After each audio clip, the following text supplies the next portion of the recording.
दोस्तों नमस्कार, स्वागत है आपका 4 PM पर। मैं हूं आपके साथ अदिति। मोदी जी ने फिर एक बार कराई भारत की इंटरनेशनल बेइज्जती। चीन, पाकिस्तान, अमेरिका सब साथ आ गया है। यानी मोदी जी टोटल फेल साबित हुई। इतिहास में पहली बार यूनाइटेड नेशन में इंडिया की धज्जियां उड़ाई गई है। हाँ, उसके बाद भारत ने पलटवार जरूर किया है, लेकिन धज्जियां तो उड़ी ना सबसे पहले। आजाद भारत में पहली बार इतिहास में जो कभी नहीं हुआ वो अब हो रहा है। एक समय यूनाइटेड नेशन यानी संयुक्त राष्ट्र में पाकिस्तान के खिलाफ, आतंकवाद के खिलाफ बातें होती थी। शांति अमन पर पाकिस्तान को सबक सिखाया जाता था और आज उसका उल्टा हो रहा है। उसी मंच पर खड़े होकर के, उसी संयुक्त राष्ट्र में खड़े होकर के पाकिस्तान भारत को ललकार रहा है। शहबाज शरीफ ने, पाकिस्तानी प्राइम मिनिस्टर ने यूनाइटेड नेशन में खड़े होकर के भारत पर जिस तरह से उंगली उठाई है, उसके लिए जिम्मेदार अगर मोदी जी नहीं है, मोदी की सरकार नहीं है, फिर कौन है पता नहीं। दोस्तों, आपको मैं हर एक वीडियो दिखाऊंगी कि कैसे अमेरिका, चीन सबके सब पाकिस्तान के साथ मिला हुआ है और अब ये खुल्लम खुल्ला हो रहा है, लेकिन हम कुछ कर नहीं पा रहे। भारत के खिलाफ बड़ी साजिश रची जा रही है और ये सब कुछ सबके सामने है। मतलब कोई भी चीज पीठ पीछे नहीं किया जा रहा है। पहले तो दोनों देशों के मुखिया पीठ पीछे बातें करते थे, अब सब कुछ खुलेआम हो रहा है। भारत को वार्निंग दी जा रही है खुलेआम, लेकिन हमारी सरकार मूकदर्शक बनकर बैठी हुई है। पहले मैं आपको बता दूं कि जिस तरह से कम डोनाल्ड ट्रंप ने 100 बार, कम से कम 100 बार तो कहा होगा कि सीजफायर ट्रंप ने करवाया है। सीजफायर जो है वो ट्रंप ने किया है। ट्रंप के बदौलत भारत और पाकिस्तान के बीच युद्ध जो है उसे रोका गया है। यहां पर पौपौ जो है वो डोनाल्ड ट्रंप है। उन्होंने ही पाकिस्तान और भारत के बीच जो जंग जारी थी पहलगाम हमले के बाद, वो सब कुछ का श्रेय जो है डोनाल्ड ट्रंप लेते हुए नजर आए थे। उन्होंने कहा था कि उन्होंने ही सीजफायर करवाया था, ट्रेड का डर दिखा करके। और जब विपक्ष ने सवाल उठाया तो कहा गया कि देश के प्रधानमंत्री पर अब भरोसा ना करके अब अमेरिका के राष्ट्रपति क्या कह रहे हैं उस पर भरोसा करोगे क्या। लेकिन आज दुनिया कह रही है, दुनिया मतलब पाकिस्तान को मैं दुनिया नहीं बता रही हूं, लेकिन आज डोनाल्ड ट्रंप ने क्या कहा था कि उन्होंने पाकिस्तानी पीएम से और सेना के अध्यक्ष से उन्होंने बात की थी ओवर द फोन, और इधर नरेंद्र मोदी से भी उन्होंने बात की थी, मुनीर से भी बात की थी और प्रधानमंत्री मोदी से भी बात की थी। और आज मतलब तीनों के बीच का ये कन्वर्सेशन था ना, नरेंद्र मोदी, डोनाल्ड ट्रंप और पाकिस्तान। और आज ट्रंप के साथ साथ पाकिस्तान भी कह रहा है कि ट्रंप ने ही सीजफायर करवाया है और इसके लिए उन्हें नोबेल पुरस्कार से नवाजा जाना चाहिए, उन्हें नोबेल पुरस्कार दी जानी चाहिए। वीडियो जरा देखिए। Pakistan agreed to a ceasefire facilitated by President Donald Trump's bold and visionary leadership. We express our deep appreciation to him and his team for their active role in bringing about the ceasefire. President Trump's efforts for peace helped avert a more threatening war in South Asia. Had he not intervened timely and decisively, the consequences of a full-fledged war would have been catastrophic.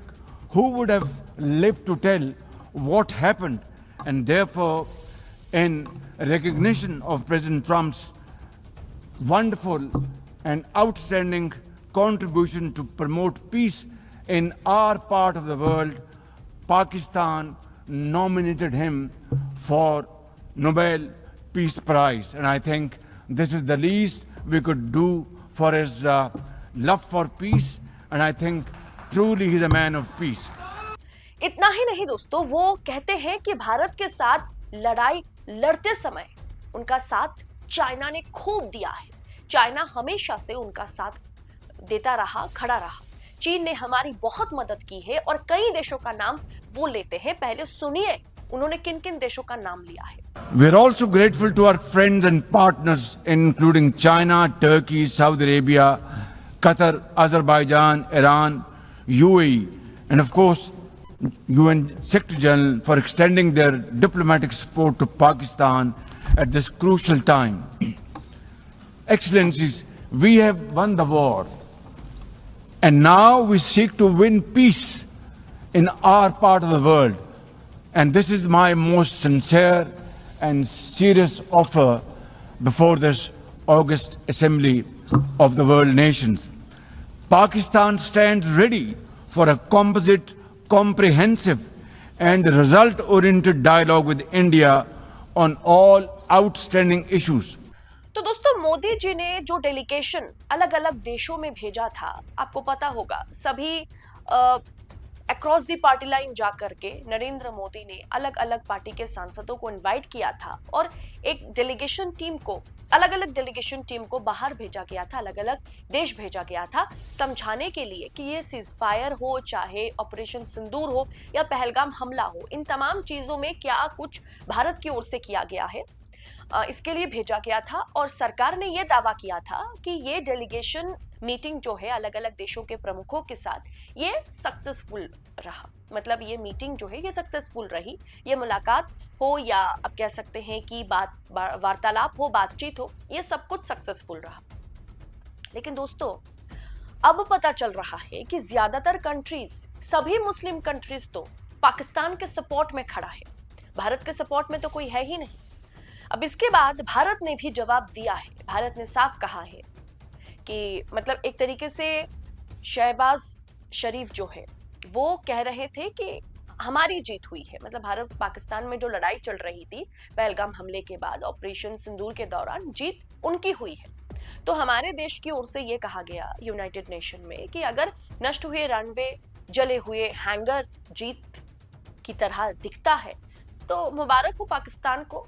Pakistani PM इसकी खुशी मना सकते हैं, पाकिस्तान खुशियां मना सकता है, कोई दिक्कत नहीं। बेशक पाकिस्तान इसे अपनी जीत माने, क्योंकि शहबाज शरीफ जो है वो पाकिस्तान भारत के साथ जो जंग जारी था इसमें पाकिस्तान की जीत हुई है, ये वो कह रहे थे। दरअसल क्या ये पाकिस्तान की जीत है, इसका अर्थ ये था कि डोनाल्ड ट्रंप से बातचीत करके उन्होंने इस वॉर को रुकवाया था, क्योंकि पाकिस्तान को भी पता है कि भारत अगर जमीन पर उतर जाए तो पाकिस्तान को नेस्तनाबूद कर देगा। क्या इसी के चलते ट्रंप ने या ट्रंप के साथ पाकिस्तानी सेना प्रमुख मुनीर ने बात की थी और जिसके बाद इस सीजफायर को अंजाम दिया गया था। खैर, हमारी सरकार की ओर से अभी भी यही दावा किया जा रहा है कि डोनाल्ड ट्रंप ने सीजफायर नहीं रुकवाया और ना ही किसी तरीके की कोई बातचीत हुई थी रिगार्डिंग ये वॉर को लेकर के, भारत पाकिस्तान वॉर को लेकर के कोई भी बातचीत डोनाल्ड ट्रंप के साथ मोदी जी की नहीं हुई थी। लेकिन दोस्तों, भारत ने क्या जवाब दिया, ये तो बहुत बाद की बात है। जाहिर सी बात है, अगर हम हमला करते हैं तो पाकिस्तान भी जवाब देगा। आज यूनाइटेड नेशन में पाकिस्तान खड़े होकर के शहबाज शरीफ, जिनकी खड़े होने की औकात नहीं है भारत के आगे, वो भारत को ललकार रहा था और हमें ये सुनना पड़ रहा था। बाद में हमने जवाबी कार्रवाई में क्या कहा, क्या कुछ किया, वो बाद की बात है। लेकिन भारत को इस जगह पर अगर किसी ने खड़ा किया तो वो नरेंद्र मोदी है, क्योंकि आज सबको पता है कि इंडिया के साथ कोई खड़ा नहीं है। अमेरिका पूरी तरीके से पाकिस्तान को सपोर्ट कर रहा है। डोनाल्ड ट्रंप भारत पर टैरिफ को लेकर के प्रेशर बनाता चला जा रहा है, भारत को पूरी तरीके से मतलब दबोच रहा है, दबा रहा है, और उसके बावजूद भी हम मुंह नहीं खोल पा रहे, चूस नहीं निकल रही है हमारी सरकार की मुंह से। फिलहाल दोस्तों, इस पूरे विषय को आप किस अंदाज में देख रहे हैं? इंटरनेशनल फोरम में भारत की इस तरीके से बेइज्जती आज पाकिस्तान करता हुआ नजर आया, वो नापाक देश जो भारत के सामने खड़े होने के भी लायक नहीं है।